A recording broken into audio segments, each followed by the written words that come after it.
Okay, picture this. A world completely bathed in a literal sun made of ink. A realm just frozen solid under the absolute ice of a mechanical god.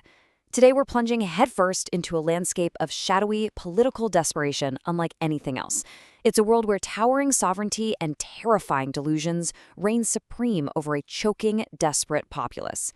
This is the Clockwork Empire, a place where time isn't just kept, you guys, it's mercilessly enforced. Welcome to today's Explainer. We're going to explore a seriously grim Gothic tragedy. It's a fable that perfectly captures the absolute dangers of mechanical obsession and what actually happens when the stark, unfiltered truth of reality crashes right into a towering delusion. Let's step into the dark, because the way the source material breaks down this tense confrontation between man, machine, and unchecked ego, well, it's just brilliant. All right, let's kick things off with Part 1, The Clockwork Empire and the Honest Guest. So our sources paint this incredible picture of a surreal, deeply Nietzschean nightmare that's choked by a terrifying dark fire. And the sovereign ruling over this mess? Big Ben. But actually, scratch that. He's not just a clock tower here. In this world, he's a mechanical god. He radiates this paralyzing sun made of ink, literally meant to blind his guards and his subjects. He projects these massive delusions of divine majesty, just basking in his own golden abundance. He's basically the ultimate alchemist of his own ego, a ruler who's managed to convince an entire empire that his cold, metallic, ticking existence is somehow divine perfection. But then, enter Ilara. She is a Swiss artisan, and she acts as our ultimate honest guest. She is a complete sensory outsider to this world, and here's the absolute kicker. She's completely blind. That makes her blissfully immune to the sovereign's terrifying, paralyzing illusions. While everyone else is cowering before this ink-black sun, Ilara literally just doesn't see it. She serves as a radical truth-teller and a mirror of reason, stepping into this terrifying landscape with the grounded, quiet honesty of a simple horologist. She arrives in London as an invited guest to consult on some mysterious mechanical failures. But she didn't cross the channel because she cares about the politics or the fear. No, she's there because she was following the frequency of a broken rhythm. Her mind is entirely unclouded by the city's desperation. She isn't there to worship a god. She's simply there to fix a broken machine. Moving right along to Part 2, A Mirror of Reason. Truth meets delusion. Now, to really get what happens when her intensely practical nature confronts his wild delusions, we need just a tiny bit of actual horology. Don't worry, it's simple. An escapement is basically the heart of a clock. It's the mechanism that transfers energy and keeps the rhythm ticking. Ilara approaches this supposedly terrifying mechanical god with unflinching logic. She isn't listening for the profound voice of a deity. She's listening for the escapement. She's just listening to the gears. And this is where the collision happens. Big Ben has totally bought into his own divine eye, right? He views his frozen throne as this majestic, absolute ice. But in Ilara's reality, that absolute ice is literally nothing more than a mechanical error. She cuts right through all that golden abundance, providing a vital, heavy anchor of reality against a massive, unchecked ego. I love this part. While the rest of the empire is practically quaking in their boots, Ilara treats this towering sovereign like he's just a faulty pocket watch. Just imagine this incredibly tense confrontation. She's standing before this monstrous, terrifying entity, utterly deadpan, and delivers this phenomenal line.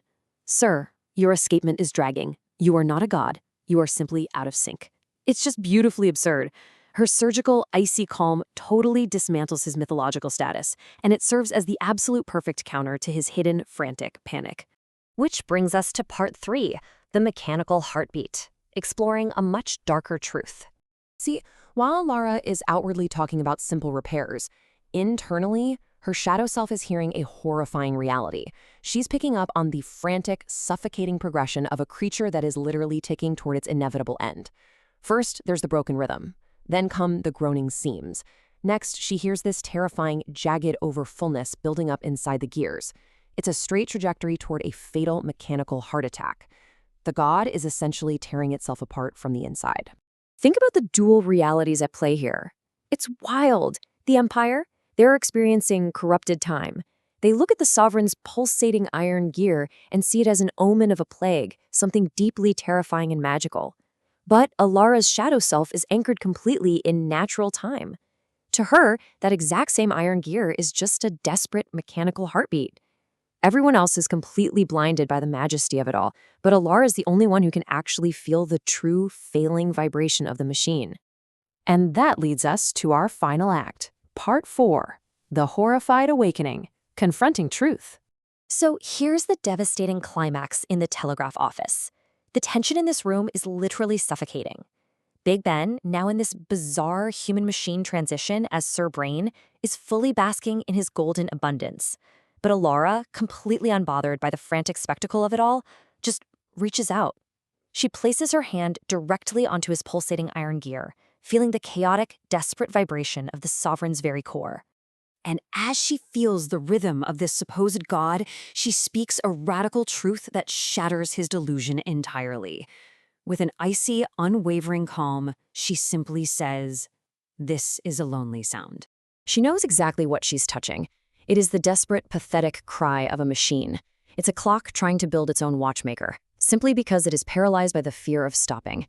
And this grim, clinical diagnosis is exactly what forces her brain into a horrified awakening. The grand illusion finally drops. He is forced to witness his own frantic, ticking panic, realizing he isn't a god at all. He's just a mechanical monster, winding himself tighter and tighter until he breaks. Alara's shadow self realizes she's been watching a rhythmic dance over the abyss.